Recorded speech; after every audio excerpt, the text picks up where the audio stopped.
পার্কের সৌন্দর্য পাশাপাশি যদি লেকের পাশে বসে সময় কাটানোর মুহূর্ত একসাথে উপভোগ করতে চান তাহলে চলে আসতে হবে চট্টগ্রামের অন্যতম একটি সুন্দর স্থান ফৌজদারহাট ডিসি পার্ক। কিভাবে ডিসি পার্কে যেতে পারবেন জানতে চাইলে পুরো ভিডিওটি মনোযোগ সহকারে দেখবেন। প্রথমে আমরা চট্টগ্রামের যে কোনো জায়গা থেকে অলংকার চলে আসবো অথবা একিখান চলে আসবো। অলংকার বা একিখান থেকে আমরা ফৌজদারহাট যাওয়ার জন্য লোকাল বাস পেয়ে যাব, যা জনপ্রতি 15 টাকা করে নেবে।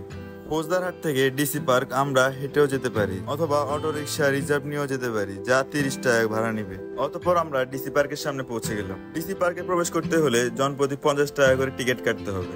ভিতরে প্রবেশ করে প্রথম আমরা দেখতে পাবো তারা খুব সুন্দরভাবে আমাদেরকে ওয়েলকাম জানিয়েছে। আমাদের সামনে রয়েছে অনেক বড় একটি লেক, আর লেকের পাশে রয়েছে গেস্ট লঞ্চ, যা আমরা ঢোকার সাথে সাথে দেখতে পাবো। গেট দিয়ে প্রবেশ করে ডান দিকে তাকালে আমরা একটি রেস্টুরেন্ট দেখতে পাবো।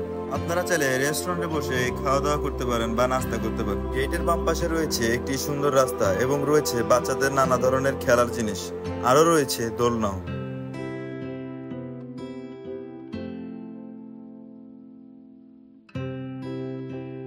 লেকের মধ্যে রয়েছে বোট রাইড, আপনারা চাইলে বোট রাইডও করতে পারেন।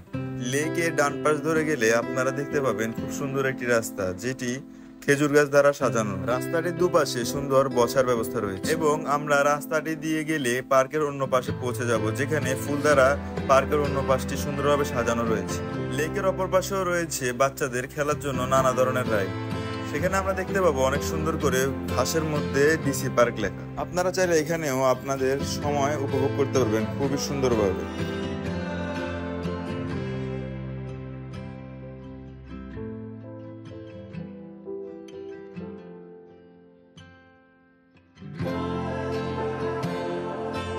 সকলকে অসংখ্য ধন্যবাদ আমার ভিডিওটি সম্পূর্ণ দেখার জন্য এবং আমার সাথে থাকার জন্য। আশা করি আপনারাও এখানে এসে আপনাদের সুন্দর মুহূর্ত উপভোগ করতে পারবেন।